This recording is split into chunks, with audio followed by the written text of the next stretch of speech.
France is considered the home of inventive cuisine, so much so, even the word cuisine is French. Famous the world over for their rich, delicious dishes served with flair and passion.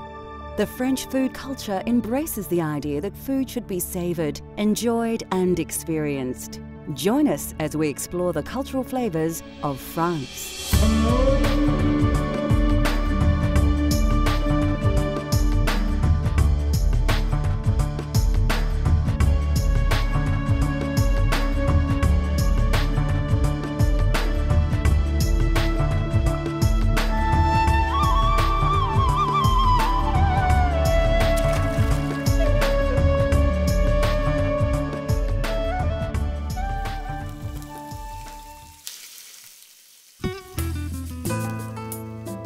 France has a uniquely rich history, a history that has sculpted and refined the country's food culture over hundreds of years. Known as one of the style capitals of the world, French cuisine is probably the most important influence in the culinary world today, and the people of France are passionate and proud of their extraordinary food culture. Well, French cuisine for me would be all about the French people and the passion and time they show for their cooking and their love for eating. Whilst in the country, I noticed that there were lots of shops everywhere you go, especially in Paris. And it's a clear indication of how much time they do spend around the dinner table with friends and family. Chefs from all over the globe travel to France to learn from the best chefs in the most well-regarded restaurants. France has the world's finest dining experiences, and teams of chefs work together to create food magic. There's two different styles of cooking. There's a nouvelle cuisine, which is fine dining, which is an art form. It's the best cuisine for me in the world, and it's, I would say, the summit of cooking, if you like, and where it gets more into detail, fine detail of sourcing the produce from all over France and meticulously working it to perform artwork. And then you have the simple, homely cooked meal, which is normally found in some small little bistros where normally family-run businesses where they'll go to the markets, buy their produce, come back, put a few dishes together, and normally you'll find most of the time some old classical dishes on the menu.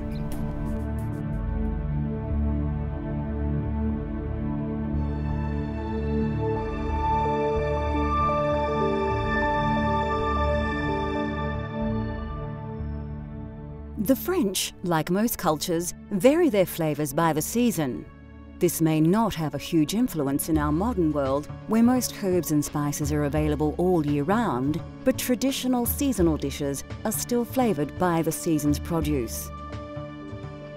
Common in many dishes are the staple European herbs that flavour food throughout the world.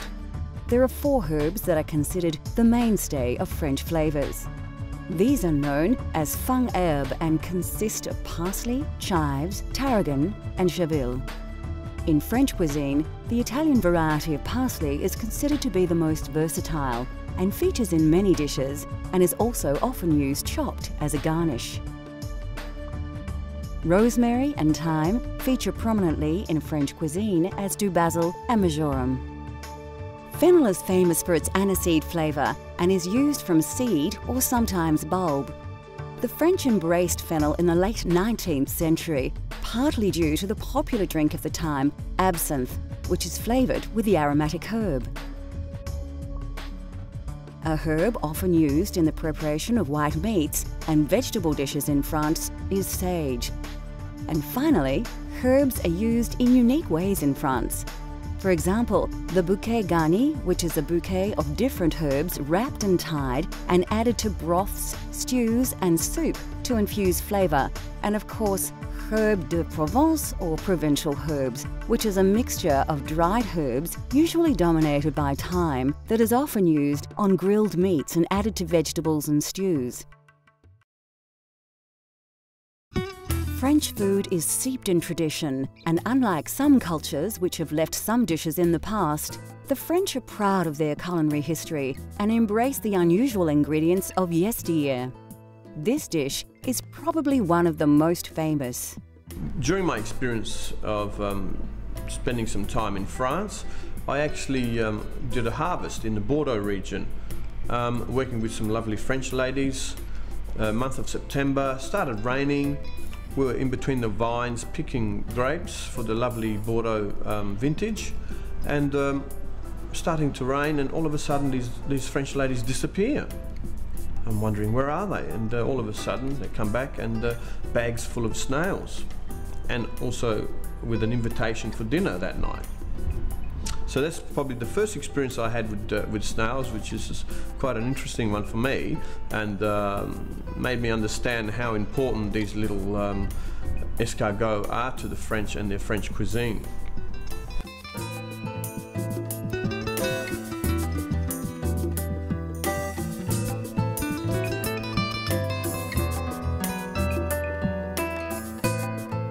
For this dish, you will obviously need some escargot, or snails. Now don't just grab them out of the garden though. Snails need to be purged or prepared for consumption, and are generally slow cooked in stock to soften the flesh. Also, for this escargot entree, you will need some other basic ingredients.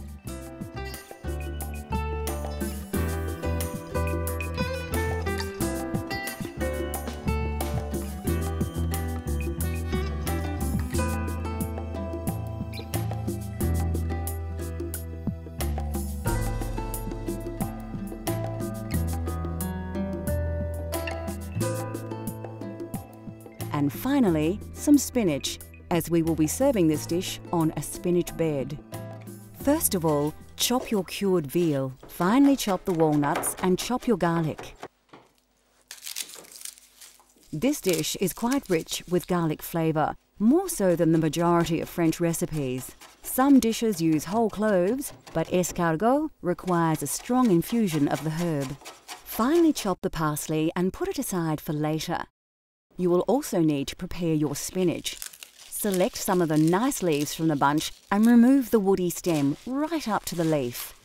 Then slice the long leaves in half and bunch them together to chop. Now we are ready to cook. Pour some oil in the pan and add some butter also. Then let the pan heat up and wait for the butter to melt and start to sizzle before adding your cured veal. Add your walnuts and stir. You should have a delicious smelling rich base for your snails. Add the pre-prepared snails to the pan, mix them in with the sauce, and add the garlic and most of the parsley.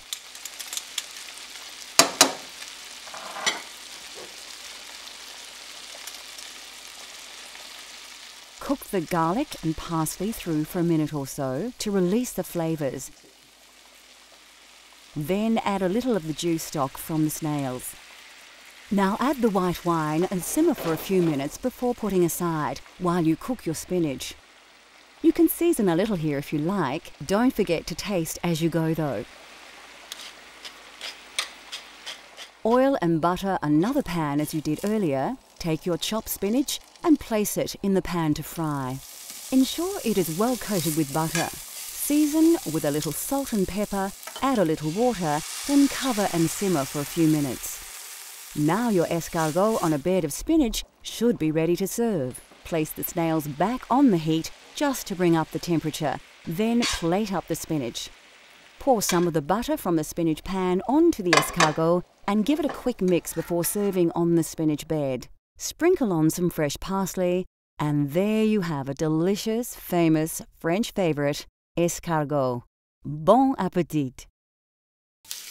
Coming up on Cultural Flavours, a slow-cooked provincial favourite, and we learn to cook a classic yet simple French dessert.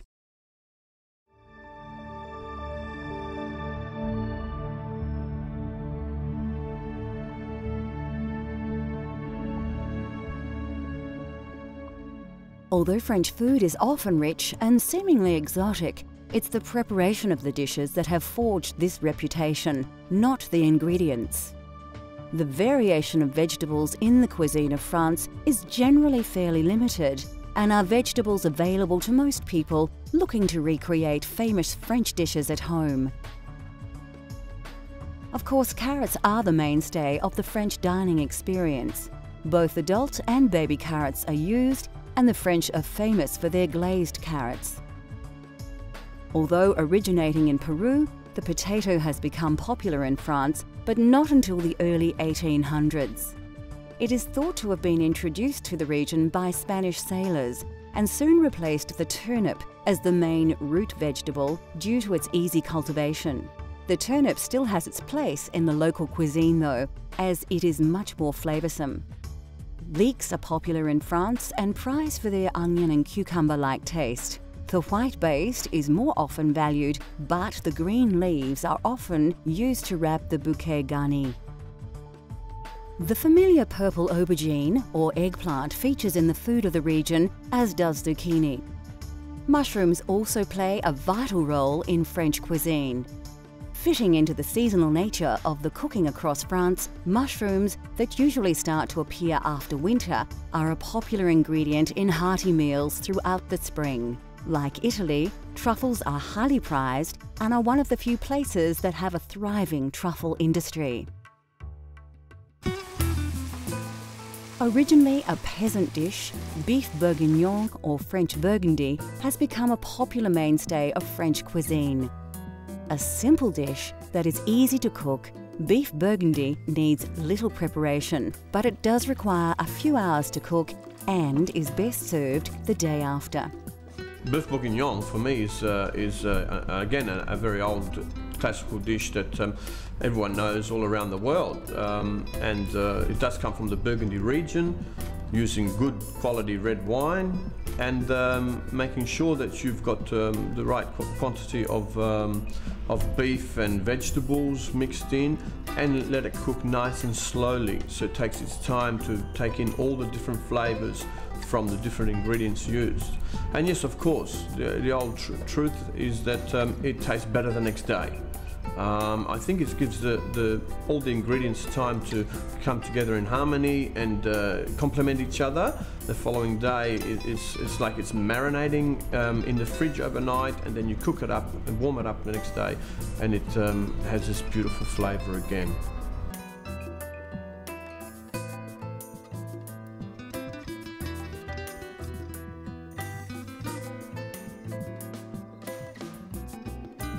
For this hearty provincial stew, you will need a quality cut of meat and a range of fresh vegetables.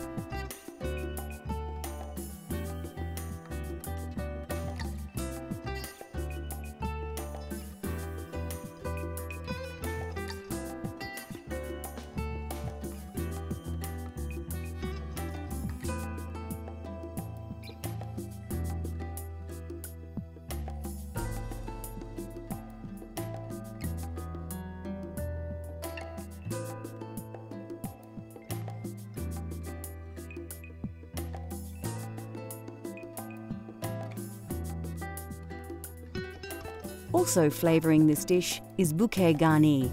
You can make this yourself using leek leaves and fresh herbs tied in a bunch with string. First, peel your carrots. You can do this the traditional way or with a peeler. Chop them up and put them aside for later. Take your small onions, top and tail them, and peel them. If you can't get small pearl onions or pickling onions, you may need to slice them in half.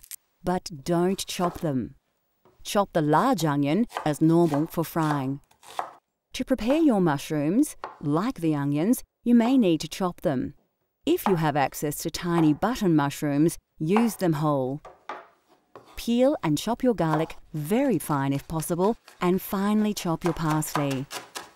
You will need to slice your meat into cubes. Trim the cut if need be, but don't be too fussy. Keep the size uniform so they cook and absorb flavours evenly. Now it's time to fire up your stove. Place a pan on the heat and add some oil and butter. Ensure the pan is well coated. Place the meat cubes in the pan and brown them off. Keep turning them. You don't want to overcook the meat in the pan, just give it some nice colour and flavour. Season with salt and pepper, but not too much. You can always season more later. Add the carrots and some chopped onion and stir through the oils, coating the whole dish with the simmering sauce. Then place it in your pot on a low heat. Sieve some flour over the mixture and coat well. This adds texture to the dish and keeps the meat together. Add your garlic, bouquet garni and tomato paste. Then pour in a whole bottle of Burgundy. Bring up the heat a little until it just starts to bubble. Place in the veal stock. Then put it aside on a low heat to simmer for about an hour and a half. Fry up your baby onions and mushrooms in oil and butter, just enough to coat them well. Don't overcook them, put them aside to add much later. After about an hour and a half, it's time to add the other ingredients and mix well into the broth. Leave on a low heat for another half an hour, taste and season if necessary. Then it should be ready to plate up. Serve the beef bourguignon in a large bowl with a slice of crusty French bread. You can eat it right away, and it is delicious, but many say beef bourguignon is best prepared the day before, so it's great for dinner parties. Next on Cultural Flavours, we explore the sweet world of French desserts and give you a step-by-step guide to a baked caramel classic.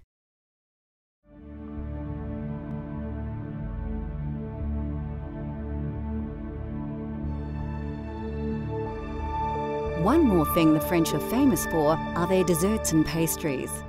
Considered the home of modern desserts, France is rich with tasty sweet dishes that have evolved over hundreds of years of food appreciation. French desserts are popular with home cooks, as anyone can try their hand at the multitude of dishes, and the ingredients are readily available. Eggs are very important in French desserts and cakes and are the key ingredient in dishes like crème caramel, mousse, custard and eclairs. Of course, French cooking just wouldn't be possible without butter. Butter is used in most dishes, but especially desserts. The French are also fond of adding fruit to their dessert creations in all manner of styles. And where would desserts be without sugar? Sugar is a part of nearly every dessert in the French food vernacular. And here are a few classics to inspire your cooking at home. Macaroons are a French classic and are often presented in several flavours. Chocolate is popular, as is pistachio, lemon and strawberry. Macaroons can be a challenge for the home cook to tackle, but the rewards are delicious. Of course, when you think French desserts, eclairs always pop to mind. Eclairs are also flavoured differently, but the chocolate variety is by far the most recognisable. The French probably have more desserts in their food culture than any other. They have perfected the art of flans, tarts and chocolates, plus a myriad of delicious treats too many to mention.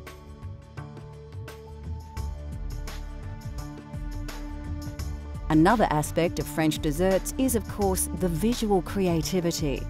To be a pastry chef in France is to not only be a master of cooking, but also an artist, presenting their culinary creations in traditional and new and original ways, sometimes creating desserts that look too good to eat.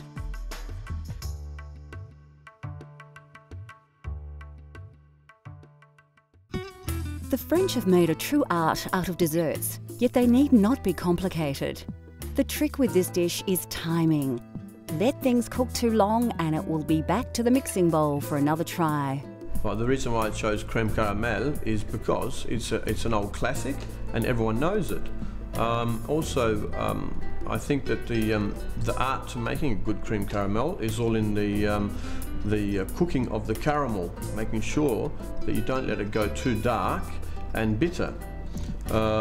So it's something that's used quite often in France. It's a very simple dish to cook at home or a nice classical bistro that you can find in Paris.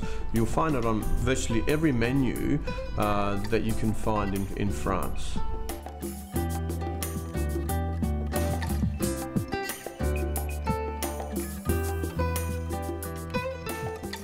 Although deceptively simple, creating crème caramel at home can be fraught with pitfalls. We'll show you how to create this dessert step by step.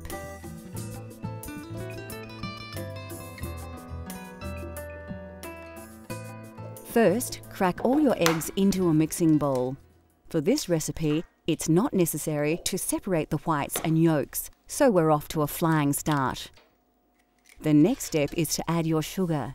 Don't dump it all in at once. The sugar needs to be slowly whisked into the eggs, mixing as you go, like this. Then, it's over to the stove to warm your milk. You will need to bring it to the boil, but rather than stand and watch it, you can prepare your vanilla bean. Carefully slice the bean lengthways, but don't cut it right to the end. This makes it easier to get the bean out of the mixture later. Place the vanilla bean in the milk and wait for it to boil. As the milk rises, take it off the heat and put it aside for the vanilla to infuse. Now it's time to make the caramel. All you need for caramel is sugar, water, and perfect timing. You will also need a dish or sink filled with water to cool the saucepan. Then it becomes a waiting game.